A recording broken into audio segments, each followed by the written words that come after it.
දැන් අද දෙවෙනි ක්‍රිකට් මැච් එක. හතරවෙනි දවසේ. මොකද හිතෙන්නේ මේ පළවෙනි එක පරාදයි. දෙවෙනි එකත් පරාදයි. පරාද වෙලා ඉවරයි. දෙවෙනි එකත් පරාද වෙලා ඉවරයි. හොඳට සෙල්ලම් කරගෙන ආවා.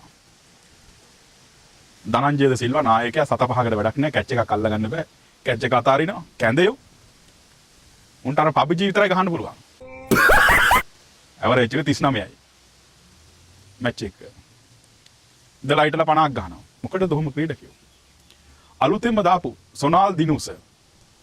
මොන තරම් දක්ෂ ක්‍රීඩකයෙක්ද? පසින්දු සූර්ය බණ්ඩාර. අදත් ලකුණු 92ක් ගැහුවා. මේ වගේ අපේ රටේ සැඟවුණු මැණික්කට ඕන තරම් තියෙනවා. ඒ මිනිසුන්ට අවස්ථාව දීපල්ලා. යකෝ මේ රටේ බෝලෙට ගහන්න පුළුවන් 11ක් හොයා ගන්න බැරිද? නව ශ්‍රීලන්තේ. අපිට වඩා පොඩ්ඩයි සෙනඟ වැඩි. ඕස්ට්‍රේලියාව අපිට වඩා ටිකයි සෙනඟ වැඩි. නමුත් ලෝකෙ කොහෙද ඉහළම තැන? ක්‍රිකට් ලෝක කුසලාන කීයක් ගත්තද ඕස්ට්‍රේලියාව? ඉරිමි ගත්තත් කාන්තා ගත්තත් වැඩිම ලෝක කුසලාන ගණනාවක් කරන් තියෙන ඕස්ට්‍රේලියාව.